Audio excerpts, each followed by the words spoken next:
Hello and welcome to a special edition of the Scintillae podcast. Cheaper than therapy. Vulnerable and analytical. Two intersectional feminists navigating late-stage capitalism. My name is Raven. My name is Alicia. And in this very special episode, we're going to be discussing the release of hit transfeminine novel, Estro Junkies, very kindly sent to me in advance by Talia, so that I could get a head start on reading it so we could record this podcast to come out this week. But actually, we have a physical copy just because we wanted it. Yeah, we got that as well. I have 3 copies now. Always maxing, always maxing. Yes. So, I have seen you on these, which was originally a serial on Scribble? Yeah, a web serial on Scribble Hub, released kind of every few weeks or so. I've seen you on that for almost a year, dare I say. Yes. I was like, because I know that every time that we would go out for some cruel joke of destiny, it would be, and we don't go out often, but every time that we would go out, at the time that we go out or at the moment that we arrive, often when I'm putting my boots on, a new chapter drops. Yeah. And you get very, very antsy wherever we are because we need to come back home so that you can read. Yeah. And we're just like, I don't know what this is, but it sounds serious. And the other thing is as well as the number of times when you said, do I need to take it away from you? It seems like you're in pain. Didn't remember that, but yeah, fair. Like, I'm getting worried. You're screaming a lot. You seem to be like on the verge of tears. The thing is, we do read a lot of nonfiction, but I don't think I've ever seen you as much into fiction, at the very least in the 12 years that we've been together. So yeah, not since, I think going on Blue Sky and finding Hades Calculus, yes, which we reviewed last week, and do try to ignore the change of haircut between this week's episode and the next episode of the podcast that comes out. This is very kind of like an interim one that we had to do quickly. Yeah, Hades Calculus kind of got me back into reading fiction, and then like with that, there was loads of bundles that would go up on Itch.io. Yes. So I'd get like the rest of the Hades Calculus series, or then Benjamin would put up a Sicko Lesbians bundle. There would be all kinds of different books in that. So I just like had a huge selection of books to choose from. But then I think that got sidetracked quite a bit when Beth started writing Rank Competitive Breast Growth. Which is the serial. Yeah, which is the serial version of this. Because like that would come out every couple of weeks. So unless I could read a book in between that thing, I'm like, I've got too many things going on at once. So for a while, I've just been like waiting for these chapters to come out. So this is created originally by Beth. Yep. Because I think she just got the idea stuck in her head of like it was originally just a Tumblr post. Like imagine if there was a ranked competitive breast growth for cisgender men on estrogen. And then she couldn't get out of her head and was like, okay, fine, I'll write a chapter. But oh God, I can already feel that this is going to turn into a thing. I mean, I can totally see how absurd as it sounds, men and amongst men is the only kind of group that is allowed to show that kind of competition and for which competition is healthy. Yeah. So I can totally see why that would start like that. I actually am not surprised. Like I can, because in a not so absurd way, we see it in, unfortunately, social media and the weird way that supposedly very cis and very heterosexual men show a bizarre kind of appreciation for each other. I think there's actually an Instagram account that just lip syncs to speeches of Trump. But the guy that does it is, I don't know if he's gay or if he's like very good at playing gay face. But when you see it like that, you hear it as well, that it's okay. The homosociality is getting a bit into homosexuality here. Yeah. So I'm not surprised that was, I can totally see that if men put it on the competitive side, they will not, they will be so focused on winning a competition that they will not care or think that there could be any issue in the fact that what they're doing is actually feminizing them. Yeah, because so there's to explain like the premise of Estro Junkies as well, kind of specifically, it's that in a world, an imaginary world that's so far removed from our current one, transgender healthcare is kind of being withdrawn. Like the clinics are closing down, they're not bringing on new patients.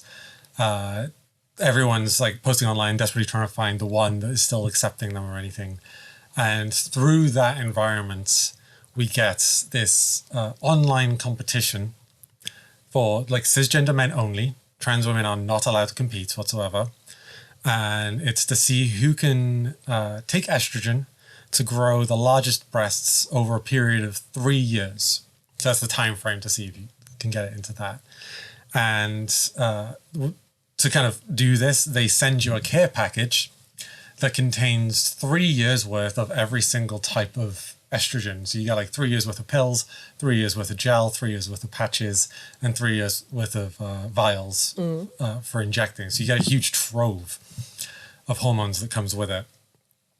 And so you might be wondering, what's to stop trans women? Yeah.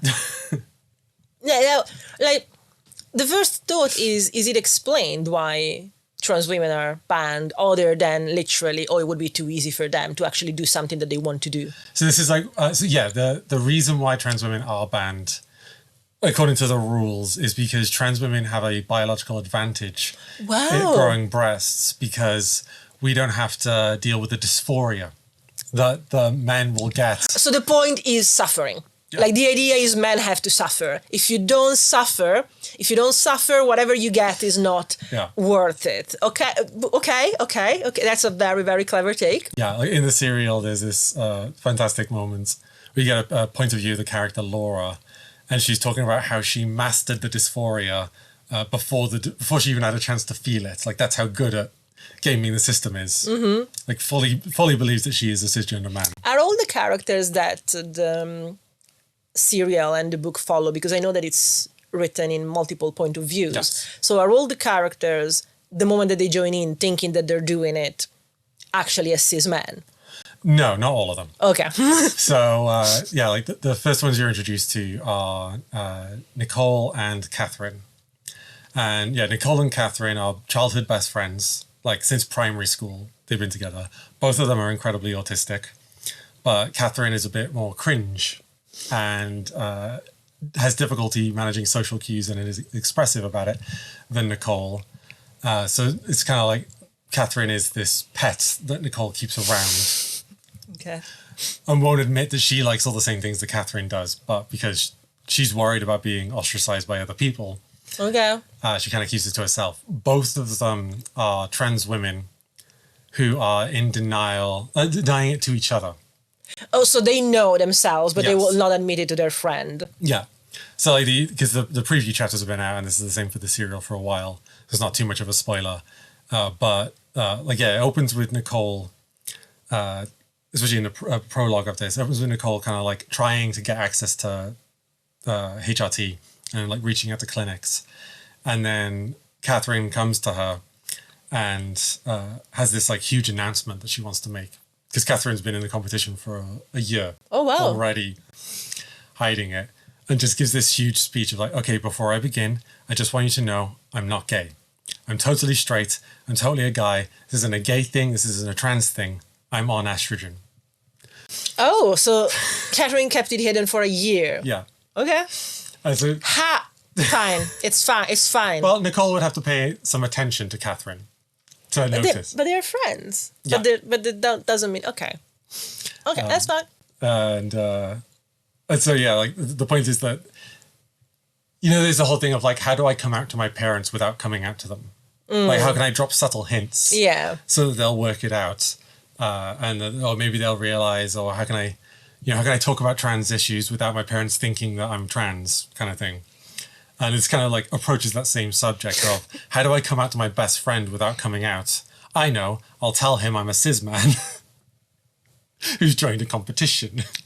Catherine is a trans woman pretending to be a man. And then later on, there's the idea of how you kind of hide this from other people.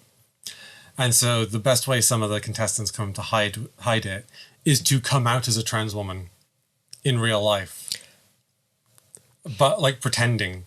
Okay. So Catherine and Nicole are both trans women pretending to be men who are pretending to be trans women.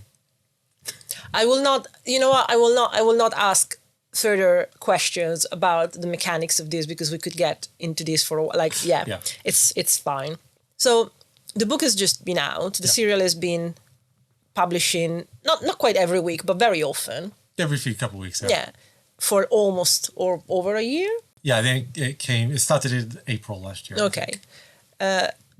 You've gone through both. Yeah. What do you think are the main differences between like the serialized version and the book? So the web serial is very much like incredibly jokey. Like it's mostly a comedy. It started off with just like a silly idea. And like the entire point is it's more like a brainworm generator. So you think about all the different kind of complexes and weird ways that trans women can come to deny themselves, deny to themselves that they're trans women. And it just kind of like lays them all out in horrifying detail to the point where you just feel like you're being bashed over the head with a hammer, screaming at these idiots, especially because like so much of it is just them not talking to each other. Like it's all devious schemes. They all need to be careful around each other because the other one might be looking for evidence to out them. And so, they come up with these just like absurd schemes and ideas on how to keep everything hidden and going along when like they are just living as trans women. Like they're living as trans women trying to hide that they're trans women from each other and being completely useless lesbians about the fact that they're like completely in love with each other and always have been. And so, so much of it is like so much of it is just taken to that like absurdist level. Because most of this takes place on a Discord server. So meta. Well, the story doesn't take place on a Discord server, but like the competition is on a Discord server, and so like a lot of it is just coming up with different names for different usernames. Like I opened that book at random, and I had Big Titty Femboy. Yeah, Big Titty Femboy, Bench Press Meta, which is like, if you do bench presses, it grows the boobs. Yeah. Chesticle Connoisseur. Then there's the Knights of the Round Titty, which is stuff like Knight of Knockers, Paladin of Penetration. Okay. However, like at some point during the serial, like it does start to get serious. And so they really do introduce like proper emotional stakes. And it gets heavy and it gets dark and it's tragic, but it like keeps a lot of that humor throughout it. And I'd say with this novelization is so much more grounded. So like the entire concept of ranked competitive breast growth as a competition, like that is a ridiculous sentence. like a few times where I've just dropped the words ranked competitive breast growth in our podcast or our videos, where I'm just going to leave those words there. Yeah, it is. However, the funny thing about that is the number of times you talk about ranked competitive breast growth online and everyone goes, oh my God, is this really a thing? So it is not beyond the realm of possibilities. No. Of course not. And I think the thing that Estro Junkies makes a lot more clear are the parallels that this competition just has to real life. So the humiliation rituals of being a trans woman, hiding that you are a trans woman to get access to hormones to stay in this competition is not that different from just going to the NHS.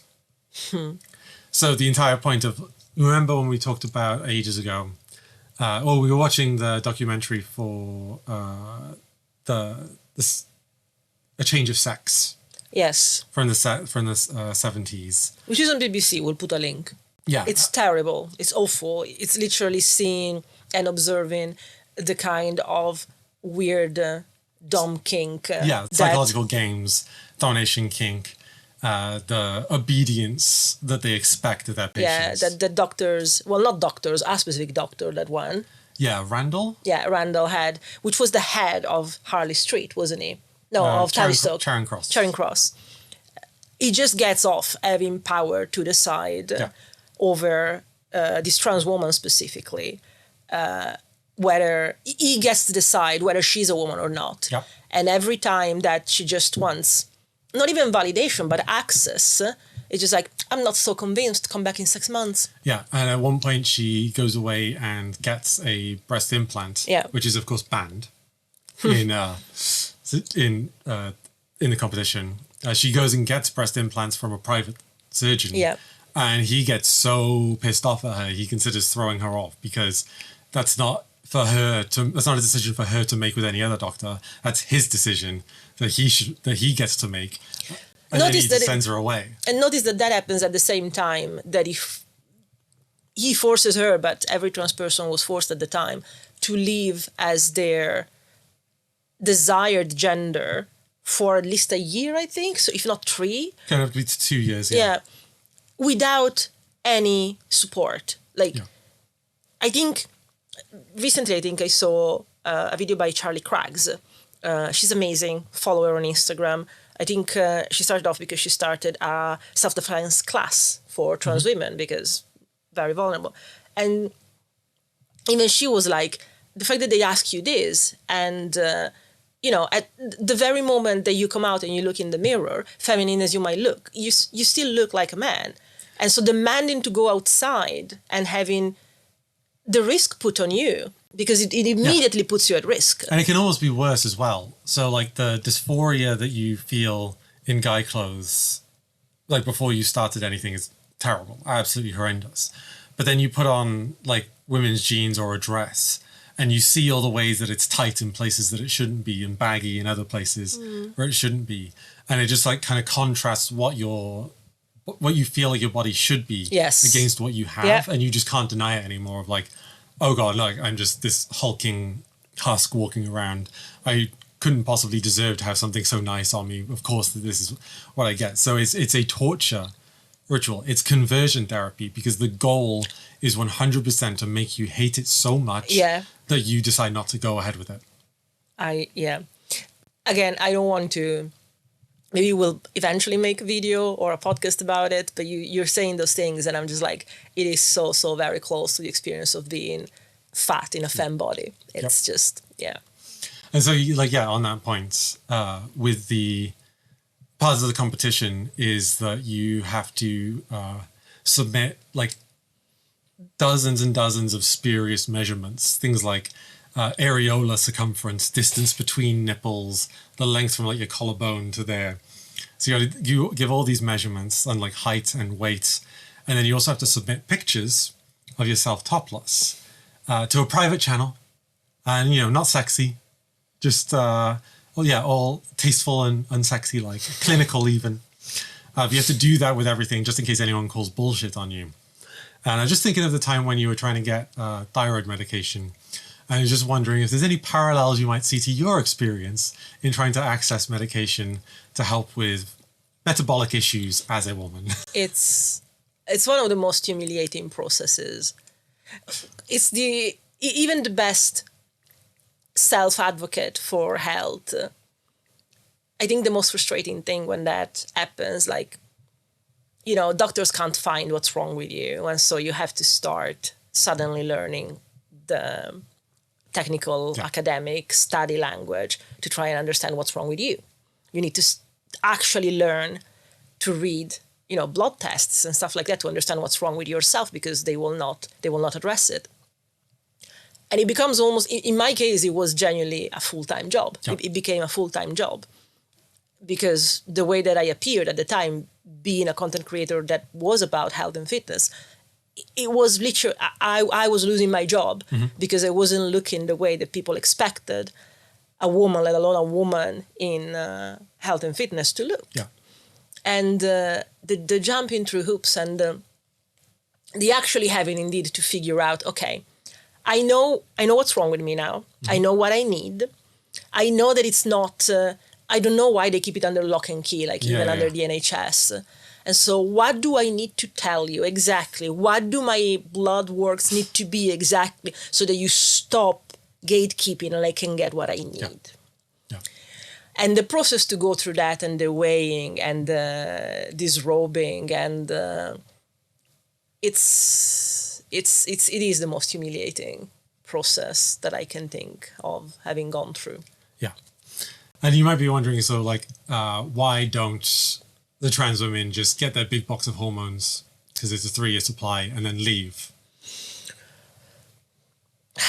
Why is that? Because the server will pay for laser hair removal, Why? facial feminization surgery, Why? and orchidectomy. But why if you're supposed to still be a cis man? Kind of. So again, that's a very good question. We haven't really gotten to the bottom of it yet in the story. The theory that they have amongst themselves is that, well, okay, at some point, especially if you're winning, your breasts are going to be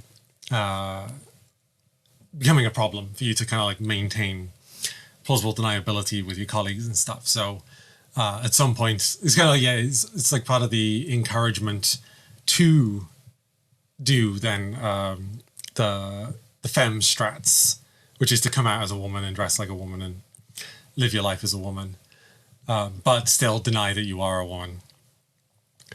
So that helps with that. The correct answer, well, my personal theory on like why this happens is kind of in the same realm of why would anyone fund this? Mm. Why would anyone start this competition? Why would anyone want cisgender men to take estrogen and cut their balls off and get facial feminization surgery, but still be men? And why would it kick out trans women so readily? So there's two theories. Is either one is that the person who runs it is a chaser, but is misogynistic and hates women, so is looking for like that perfect femboy. Yeah. Perfect feminized femboy that they can fetishize, and they've got all these great pictures.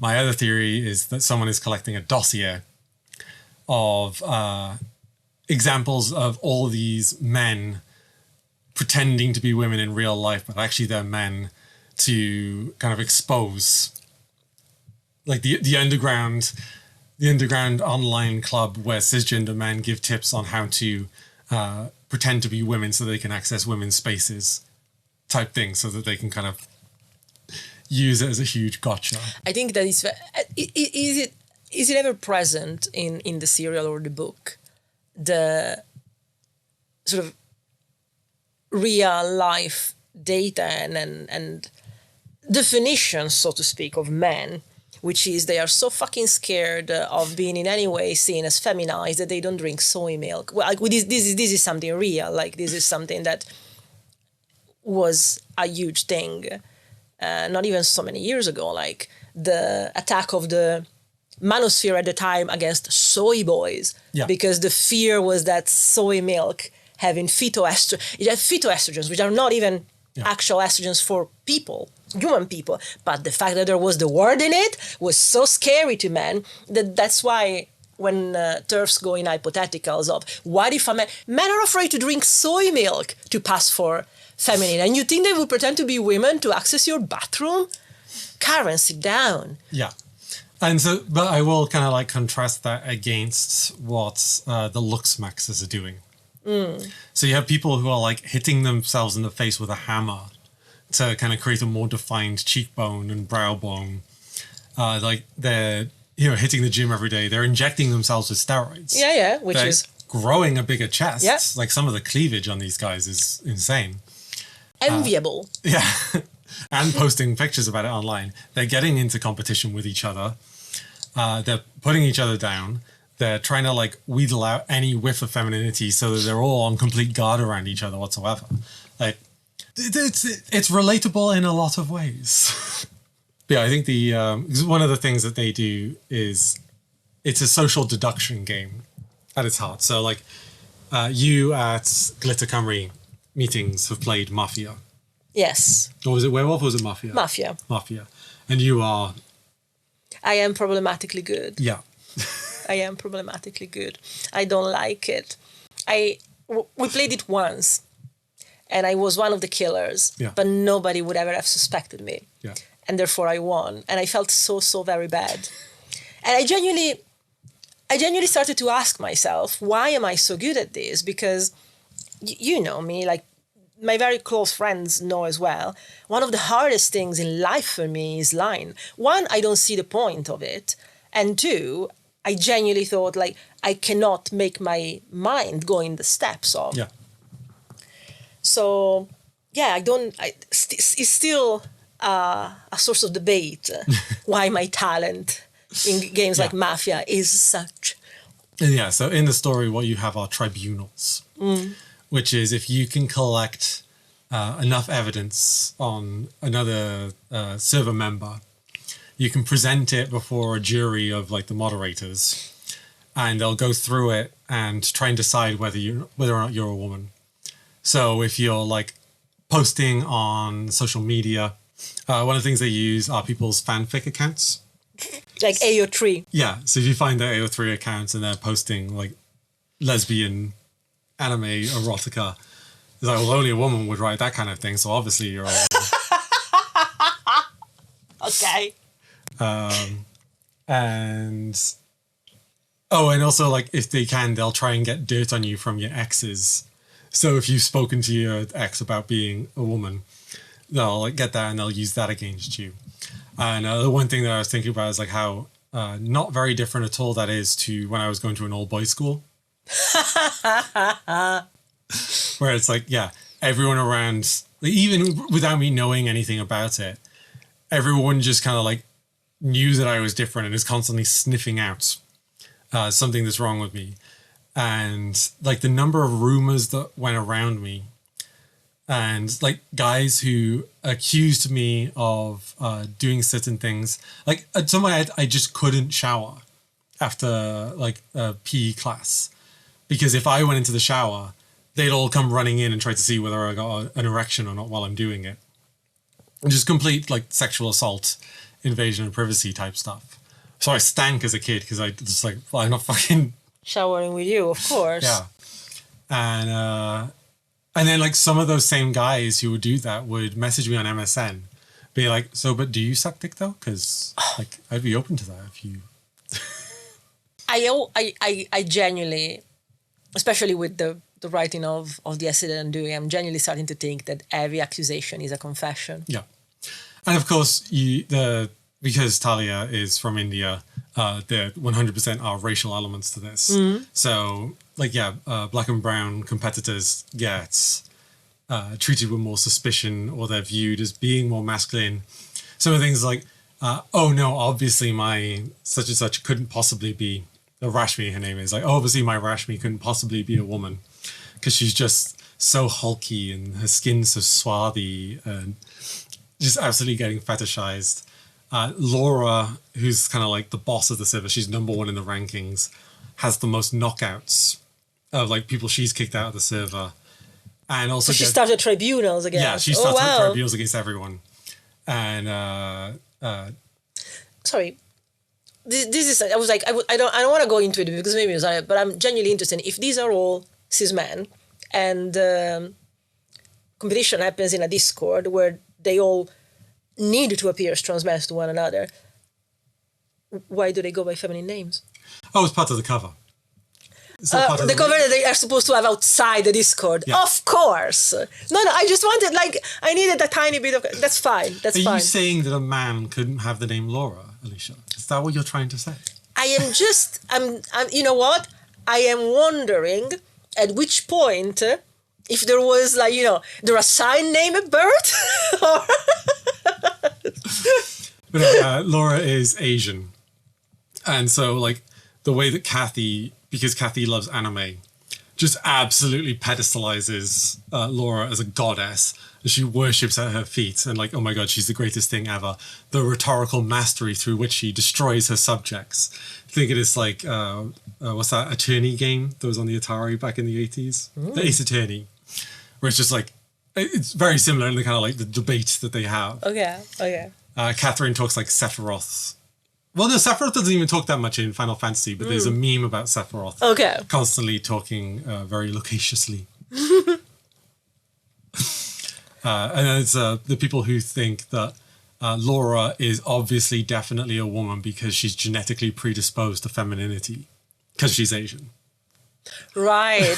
Yeah, no. Yeah, absolutely. It's not even orientalizing at this point. It's just the intersection between racism and misogyny of thinking that East Asian women are seen as more submissive because of the little that arrived to the Western culture, like the geishas and stuff, which is completely misunderstood.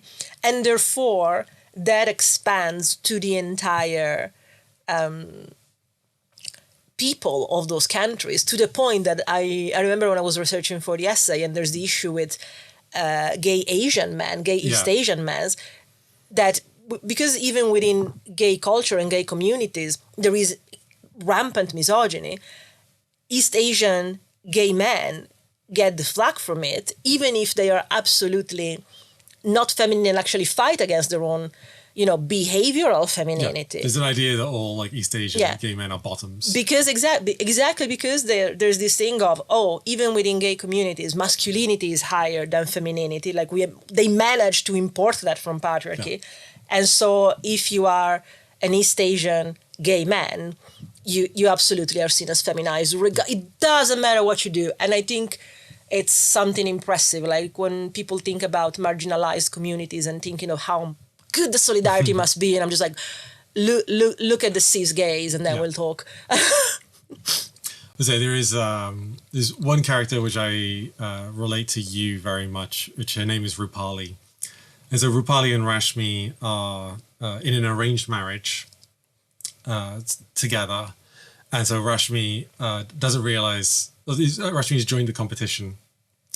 And Rupali is not knowing why, but suddenly Rashmi is looking quite a bit hotter than she used to.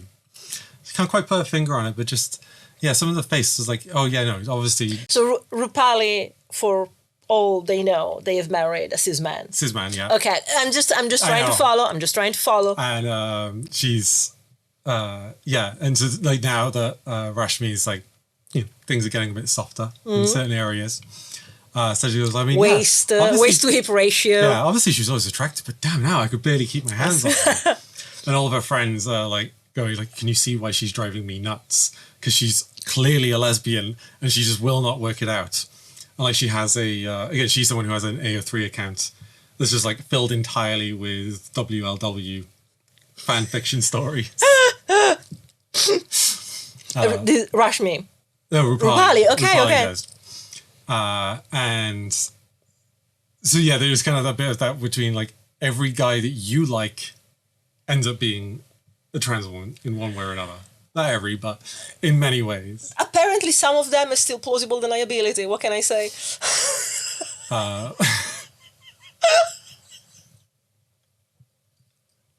We're not outing anyone. Yeah. We're not outing anyone. You were in a platonic relationship with a woman for 5 years, but you still very much viewed that as a relationship when... 3, but no. Well, I remember thinking of it because she was my entire world. Yeah. Like, she was my flatmate. She was the closest person to me.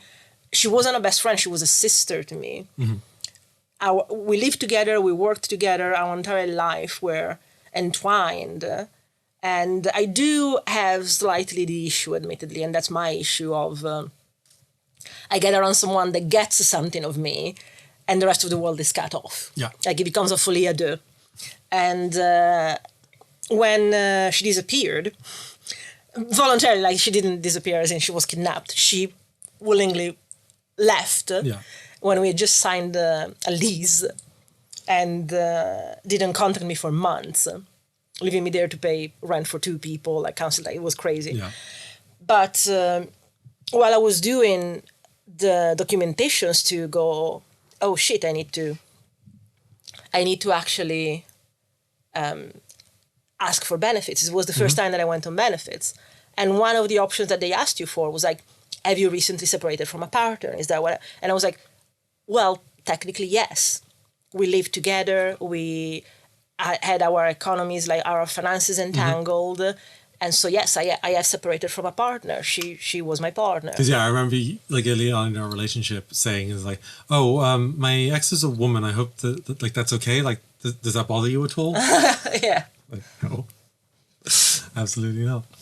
But that's very relevant to Rupali as well. With her best friend, Tahani. Okay.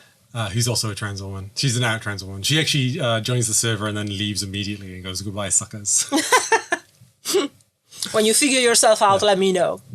But there's also the thing with Rupali and her sexuality where people start to view her as being butch because she wears boots.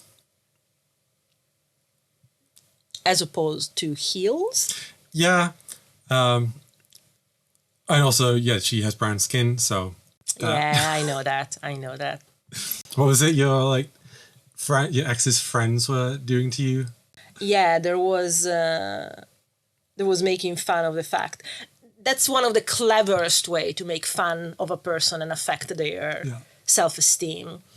Because I was told that on my lower back, I had this very dark fuzz. Mm-hmm. And basically that I had a hairy back. And that completely was like, really? I had no idea. Yeah, and of course, you can't have any idea. It's the one, even with a mirror, it knocked me for 10. I was just like, what else do I have to be insecure about? Yeah. It's not enough that I'm fat. It needs to be that now. And it was a very, very good way to knock my confidence out so that anything that he was doing to me, this is my first boyfriend, and were horrible things, I would let them pass because, of course, when you start off telling something like that to a person, you also go along with, well, I'm doing you a favor being with you then, aren't I? So anything that I want to do, you need to be on board with because I'm being so generous, overlooking your faults. Yeah. So, that ties very much into... I saw some discussions on Instagram recently from Black trans women where some of them were talking about how, white trans women don't try hard enough and they're letting the team down because they're kind of they're bringing more attention to trans people and saying you'll need to get stealth quick. You need to put some more effort in because you're making the rest of us look bad. And someone did a more nuanced take of that, which is, well, yeah, white trans women can get away with it a lot easier because Black women are demanded more femininity, more obedient femininity to straighten their hair and to make sure that they put on more makeup and behave as demurely as possible lest they be called aggressive. It makes me think of the premise. I have respect for her. I think it's very cool that we are moving aesthetics. But if I ever showed up anywhere in public like Sofia Isella does... Yes. Two very different reactions. Yeah, is it the politics of filth? Yeah. Sophia Isella. Yeah. There's a reason why fat people, especially if they are of color, the pin-up aesthetic is demanded of them, and if they don't have an hourglass figure, they need to wear corsets. You need to max femme. You need to upper femme yourself because at least giving that to patriarchy sort of works as an apology to the fact that you are disappointing the delivery of femininity. And it happens to a lot of my friends as well, where I'll talk to them about their femininity, and we'll talk about the demands that are placed on us and what we have to achieve, and how much we have to conform to just standard beauty standards, and the way that then we get flack for it because, well, we're queer, shouldn't we know better? Shouldn't we be trying to fight against these gender stereotypes? I'm sorry, we just did a fucking video essay about it. We did the video essay on beauty, which is literally that. You cannot ask the people that are the victims of the regime to be the ones to change it because they still pay the consequences of their choices once they get out of the door, and society is still driven by the standard imposed by patriarchy. You cannot, the same reason that you cannot go after women that decide to do Botox because they are doing it to live in a society where past 35 they are more likely to lose their job and therefore their ability to be self-sustaining and independent financially because patriarchy will rather have a younger woman to look at that has less experience, has less skill. Doesn't matter. Skills are for men to have. You need to be nice and to be looked at in an office. And with that risk on them, we ask women to age gracefully.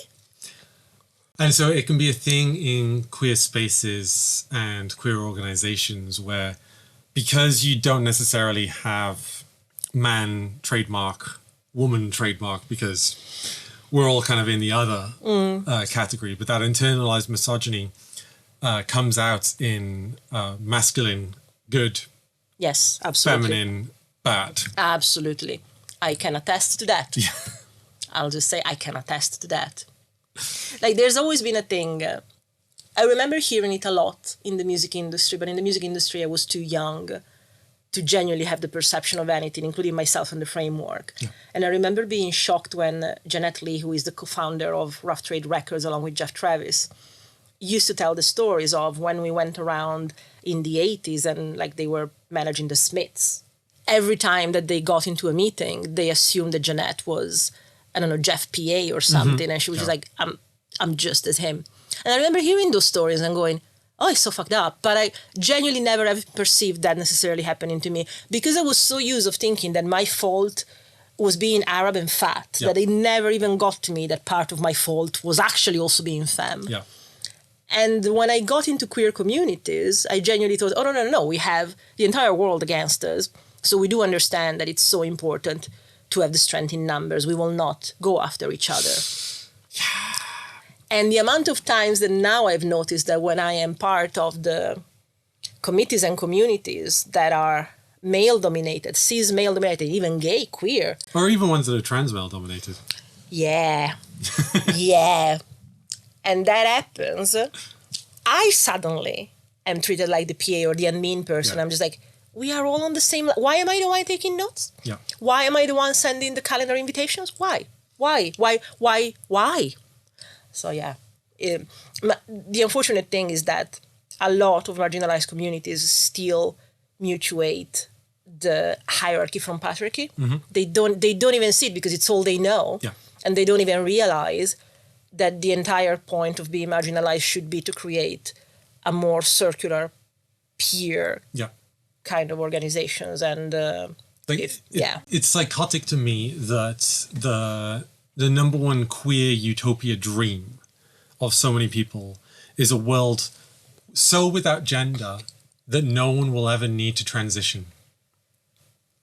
That because there won't be any social attachments to any kind of like sex traits or anything like that, anyone can just be whoever they want as long as they're a genderless like void. Have they noticed that there are menopausal women in HRT? I mean,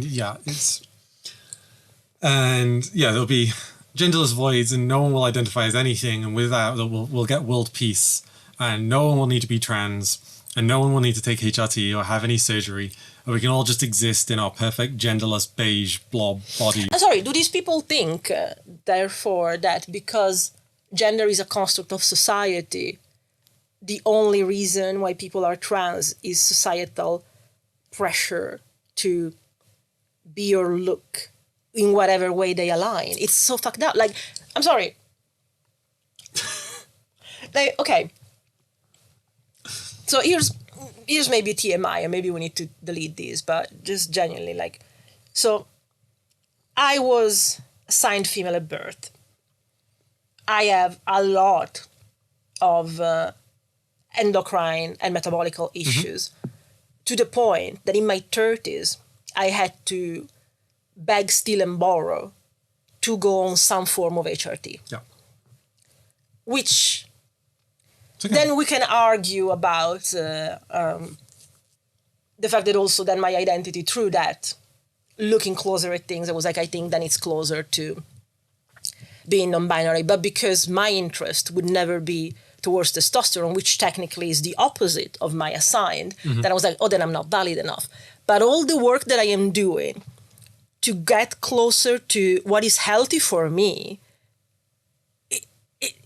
I would need to get those hormones. Yeah. I would need to get those hormones. Like, it's to deal with myself. It's to wake up and be healthy. It's to look at myself in the mirror and go, oh, yeah, I see who you are. Like, the level of dissociation that I've had in meeting my reflection in windows when I was young, probably, I got better, but especially when I was younger. Like, I remember this thing when I was around 14 and I was out with friends, and there was a mirrored bar.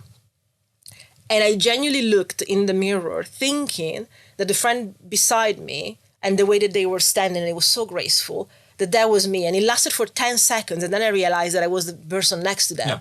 And that fucked up with my mind so much to understand what I actually looked like. Because funnily enough, in this genderless utopia that you have, I can still see other people's bodies. It's not that there's a social attachment to breasts. It's that I see breasts and I go, oh yeah, why don't I have those? I feel like I should have those. It feels like there's an empty space in my chest where my breast should be. And oh, maybe that's my heart. Do I not have a heart? Do I exist in this body? Am I real? Oh God, it feels like I'm in a tunnel. It has nothing to do with like ads of breast. Like ads of breast don't faze me whatsoever, other than just being a lesbian. It's but no, it was like it's things like when I was a goth, when I was a goth, still am, but when I was a teenager, and I'd see girls walking by in these incredible outfits and being like, oh my God, they look amazing. I wish I could have clothes like that. And then I'd go into the goth shop and try to find some. And I'm looking at the men's section because I didn't think to look at the women's section going, this sucks. Why don't they make them? Yeah. Where's all the good stuff? Where's all the stuff that like feels like me? They're just that fucking stupid. Unfortunately, other people exist and I can see them and I can kind of go, oh yeah, I want that, or I should have that, or damn, that's what feels right. So yeah, I don't think that this world exists. I also don't think in a world where we like completely remove patriarchy, even in the trans inclusive version of this, where as long as there's no patriarchy, as long as there's not a gender hierarchy, and like, you know what, anyone can take estrogen and anyone can do anything that they want with their body whatsoever. I'm pretty sure because we're just like that messed up in the head as creatures of just social ordering everything, then you're going to get two things, which is someone who has done stuff to their body and someone who's left it intact. Like, you'd have to erase the Catholicism from the timeline to get this idea of the natural body just as God made it. What was the new TERF thing? Like, the definition of a woman is someone whose biology is intended to produce large gametes. Well, they have to put that word intended in because of the infertile women problem. Yeah. Intent. But yeah, if you just say, well, women are those that can get pregnant, so well, what about the women who can't get pregnant? And yeah, maybe there's an essay about this written by someone that we know. Oh, there is something I did want to talk about because it does kind of relate to both of our relationship to womanhood and femininity, which is one thing this book goes into great detail. And I think it's great, very good at just kind of like posing this as a question that you are meant to ask yourself, which is that if you're taking estrogen or you're in a very feminine body and you're dressing to a very feminine ideal and you're going by a feminine name and you're using she, her pronouns, but you're not identifying as a woman, is what does that identity actually matter? Like, what material difference is it making if you're living the life that we societally expect to be as a woman, but you don't identify as a woman? In what ways does that actually matter? So in the current society, the main thing that matters for me to not identify as a woman is the expectation the society puts on me. Yes, which is the exact same thing that I have on that, which is that like while I do dress much more feminine lately, I don't know why. I'm just kind of getting... Because you have bangs. Yeah, the bangs do a lot to me, don't they? And I'm like actually not having the anxiety that I used to have about it. You get into your Zoe de Chanel era with the bangs. Like, going out last night, I just like, this is totally fine. I don't feel any anxiety whatsoever. You're very hot. And then like suddenly my femme voice comes out, which I don't even use on this podcast. I was noticing it yesterday when you read the quotes for the video. What was that about? I was just like, we're rolling with this? Cool. It was surprising because some of those quotes were actually very vile and male-centered. So I was just like, it's fine. We're reading them ironically. It's cool. Yeah. We're reading the Malleus Maleficarum ironically. It's cool. What I started doing, so in the voice training that I used to do, the one thing that they pointed out was the way that I drop the end of my sentences. Like I ground into this kind of like growly bit down here. And even if I go into the femme voice, sometimes I'll end my sentences ending back in this voice.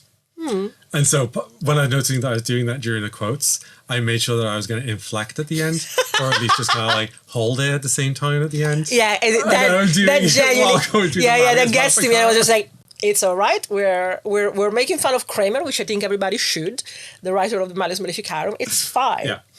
But yeah, on a certain level, there's like, when I look at everything that is demanded of women, I kind of go, I can't be asked. And because I can't be asked, I know that people are going to see me less as a woman. And I also can't be asked to demand that they see me as a woman when I can't be asked living up to their expectations of it. And so part of me is like, if I don't want any of the stuff that is kind of demanded of it, then do I really want to be a woman? Yeah, no, I get that. But there's a point to this, which is if we kind of sequester off the fringes of womanhood, where the things that don't completely live up to it 100% and you don't fit that gender role 100% and they don't see it and they demand things of you that you just can't give. If we sequester that off, are we giving up femininity to that? No. Okay. No, and I'll tell you for why. Because unfortunately, the entire concept that we have of the gender binary, of the sexes now, according to UK law, is given by patriarchy. Yeah. So everything that we know about femininity or masculinity is according to patriarchy. So rejecting parts of those is simply recognizing that it's not for patriarchy to decide that, but because in the world outside, legally right now, it's what decides it, that I'm just like, fuck you, I will not play with this. Yeah. If that is your definition of a woman, I am not a woman, I don't want to be a woman. It's not taking away from my femininity. If anything, it would be taken away to try and work towards it because they require it, not because I want it. Yeah, I think the only issue with that is that they don't care. So if they want to punish you with, like, okay, basically what I'm saying is you can't identify your way out of misogyny. No, true. So like whether or not you, this is kind of the crux of this as well, is like these characters that are living as trans women, but still identifying as men. It's like that they think that that's going to spare them transphobia. And the worst part about that is that that's a thought I actually had once. When we first got together and we started doing the like me going out in dresses thing. Which was like within 2 weeks of us going out together, yes. And again, there was this one party that we went to. I think it was like the first Halloween after we got together. And we don't even have any fucking pictures of this night, but we met my friend Lily there, which was a surprise to see her there. But so I go to this Halloween party in a dress with full makeup. And I remember we're walking down this long street. This time I didn't decide to hide the clothes under jeans. I actually went out in the dress, got on the bus, rode the bus to this place, walked down this long street past the prison. And in my head, I was like, oh, but this is fine because I'm not a trans woman. And also it's Halloween. Halloween is a gateway drug. There was that. Like Halloween, you know that you're justified dressing, whatever. You would not believe the amount of men in campus that would come to me on Halloween to ask me for clothes so they could go out in drag. Yeah. You would not believe it. Yeah, you can imagine my shock when I kind of like, my egg cracked and I realized I was a trans woman and I came out. And I went, oh fuck, why is it different now? It's just this idiotic deniability that because obviously they will see that I'm a cis man going around. As if they don't punish men. Like that's the thing. Like that's the thing. Like especially because you have the experience of being in an all boys school. Yeah. So like, yeah, that's interesting. That's something that is worth digging into another time. Yeah, I think it is. I think it's worth for some people to kind of ask yourself if you are just conceding ground. Like if womanhood is something that you want, but you feel like you don't deserve it because you haven't earned it, then, you know, think about what you're actually saying. Like, oh, what's a womanhood is something that you need to earn. Whereas it's a bit like that scene in Troy where Brad Pitt is saying, like, immortality is yours, take it. But womanhood is yours. Like if you want to take womanhood, you can have it. It is there up for grabs for anyone who wants it. And absolutely, you do not have to. There are so many other identities and ways of being that are great, and there's fantastic ways to express yourself and your individuality throughout it. But if you're kind of like holding yourself back, or if you're thinking that like, oh, using they, them pronouns is easier to ask for than she, her. Honestly, if you say your pronouns are they, them, then they just assume like, oh, well, you're just a guy then. And they'll just he, him, you. One of the easiest way, if your pronouns are genuinely they, them, as a transfeminine person, is to say that your pronouns are she, her. And then why? And then people will downgrade you to they, them. But why? I don't know. Especially if you wear like a she, her pronoun badge. Then that's the easiest way. If your pronouns are they, them, say your pronouns are she, her, then people will say they, them to you. Wow. I think the only thing is to keep in mind that your own desires about yourself and your own identity and the recognition from a patriarchal society out there, two different things. Yeah. And it's two different things. And I know that everyone, like, it's not just about any marginalized identity. Like, again, we open the door and we are in a patriarchal, white supremacist, capitalist society. And we get judged upon how well we perform richness, how well we perform ableness, how well we perform as white or white adjacent, and how well we perform as masculine adjacent. And that creates the hierarchy. And it does affect our life. But identity, if there's one thing that it's yours, by definition is identity, ID. So keep by all means keep that in mind. Like, you cannot, especially in Interf Island, there's a lot about that. I guess the point I'm trying to make is, like, in a world where everyone is going to deny you epistemic authority over yourself, the least you can do for yourself is claim what you want to fucking claim and fight for it and demand it, because you're not going to be handed it. No. Unless you actually fight tooth and nail to be recognized as yourself, like, no one else is going to do that for you. So, as a non-trans woman, does this sound like a completely inaccessible book and story that has zero parallels to your life and you won't be able to relate to it whatsoever? You know what? Ironically, the most unrelatable part to me in this, despite what I do in life, is that it all happens on a Discord server. Because I'm very Discord illiterate, despite the fact that we have Discord servers that we need to be in. That is the most inaccessible part to me. So what I will say, so the web serial is very Discord servery. There's like a lot of stuff happens on the server there.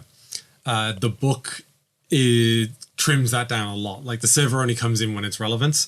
It's much more about their relationships with each other. Okay. And how, like, the stupid knots that they've tied themselves into identity-wise just completely just lash out and hit everyone around them and destroy them. And how, if you don't recognize your unconscious biases about black and brown people, that you could end up thinking some strange things about them and have some strange expectations about them. And when they don't do the thing that you expect, you might get shot off, like ricocheted, like a pinball machine fired with the power of 1,000 suns that lashes out and destroys everyone you love. It can be that, just the one other way. Like, if you think that you know someone and what they're like, and then they don't do that, that can go some places. To keep in mind, something to keep in mind. Yeah. So it's much more, it's very grounded. It's more in the real world.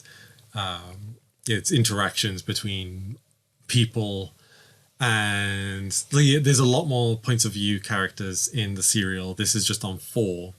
And the switches between POVs is much less as well. So it's a lot more of like, okay, you get to see this character through this character's eyes, and the way that changes how you think about them and what your beliefs and interpretations of that character are, in trying to work out what their actual identity might be, because now we don't have internality to say for some of them. So Is this the first book? Because there are supposed to be 3. Because I imagine, therefore, that it goes along with the years that the competition lasts. I don't know about that. Like, this is only... I think this book only covers 6 months. Okay. Ish, I think. Maybe a bit more than that. But yeah, it goes from end of March to Halloween. Okay. So I don't necessarily think it's going to cover those 3 years. I mean, let's just say... oh, yeah, I guess I didn't even say in the beginning. The prize for... Yes, what's the prize? Is $1 million. Right. No one has gotten to the just end of the capitalism. 3 years. And if you're also wondering why 3 years, it's because the only scientific research studies done into what estrogen does to a trans woman's body go for 3 years. No more than that. No one's ever checked longer than that. So when you get these like official doctors' information about what estrogen does and the effects, it gives the timelines within 3 years. So breasts, it says it takes 6 months to 3 years to fully develop. I've been on HRT, like, what, 5 years now? Yeah, over 5 years. I mean, it was something that shocked me at the time as well, that I was just like, I don't think that my breasts finished developing until I was in my 30s. Yeah. Yeah, funny enough, puberty lasts a lot longer than people think it does. Yeah, I'm just like no. I was saying, like, the shape, the size, like completely different from when I was 25. Yeah, like I feel like my puberty didn't stop until I was 27, which is when I went, oh shit. We need to check. This cannot be the direction that we're going to. Never really developed proper facial hair. No. But it only started to like actually take over my face around about 26, 27. Before that, I was just like chin fuzz. You were the epitome of twinkness when I met you, and so glad that we're keeping that. Yeah. Yeah, I think that because this story is so real, like I wrote an article on my Substack that will link below as well that kind of goes into that topic and explores it a bit more. But yeah, the one thing I keep saying is that if you are cis and you know anyone who's trans or you want to know more about the trans experience, then like I promise you that this is the book that you want to read. Like, forget The Danish Girl. Oh my God. Forget Breakfast on Pluto. Forget like Priscilla, Queen of the Desert, or what was the one that came out last year that won the fucking Oscar? Zoe Saldana won an Oscar for? Emilia Perez. Emilia Perez, where she's crying because it's like it means so much. It's a comedy.